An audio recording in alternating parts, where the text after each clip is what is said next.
I grew up in West Hampton Beach, Long Island, in the mid-1930s. I grew up in a sailing family, and my dad and my uncle taught me how to sail a small 16.5-foot sloop from the time I was 6 or 7. When I went to high school, it seemed to me that the Navy was a pretty likely career. I finally went to Williams College. I applied for OCS, Officer Candidate School in Newport.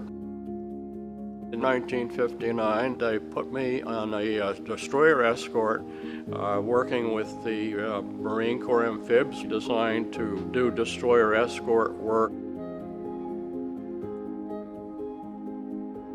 And I did that for 6 months before I chose to leave the Navy, the active reserve. I applied for and was accepted at Columbia University for their graduate program in history. My last year was spent on a fellowship in Brazil studying their military history.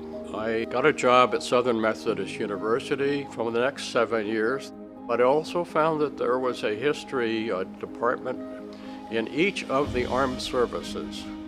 I finally was accepted and became a supervisory historian at the Naval Historical Center in Washington, D.C. And I became fascinated with the period of the American Revolution and the War of 1812. Ultimately, Admiral Kane, who was then the Director of Naval History, asked me to publish 3 volumes of the naval documents of the War of 1812. In 1985, my boss decided to retire. This was the job of managing the Naval Historical Center. The center had approximately 100 employees. I became the Director of Naval History. It's not just producing books. It's managing a dozen naval museums under the Naval Historical Center. This includes the Naval Academy, the War College, the National Naval Aviation Museum. At the end of my 27th year, I decided to step down. I had books I wanted to write. I had bought a wonderful sailboat, and my wife and I sailed on Chesapeake Bay. I fell in love with the bay and all of its little coves and the towns around the bay. I had begun thinking about a book. It was a history of the maritime activity on Chesapeake Bay and around Chesapeake Bay. It came out in the fall of 2010, and it was called Maritime Maryland, A History. And that was the first book I published.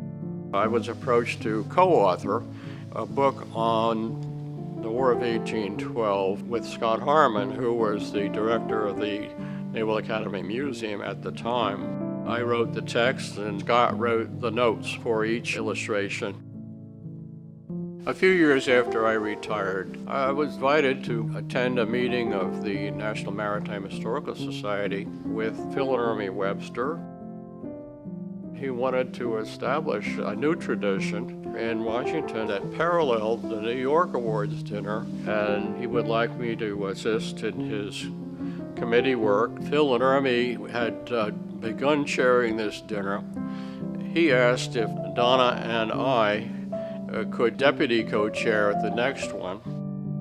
I felt it was like an extended family for me and Donna to come to these meetings and to help out where we could. I was asked if I could be willing to join the board of trustees, and in that capacity I could become a liaison to the Sea History magazine that comes out 4 times a year with all sorts of news and stories and articles of seafaring.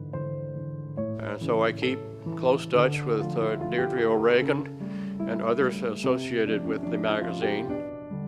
My feeling is that Sea History magazine, as the ambassador for the National Maritime Historical Society, is as much of a museum as you can have in a magazine. There is a great future for sea history if we keep reaching out and presenting the kinds of subjects that people will want to read. This is a great purpose for the magazine. I see that the magazine can be reflective of all sorts of maritime experiences from now and into the future.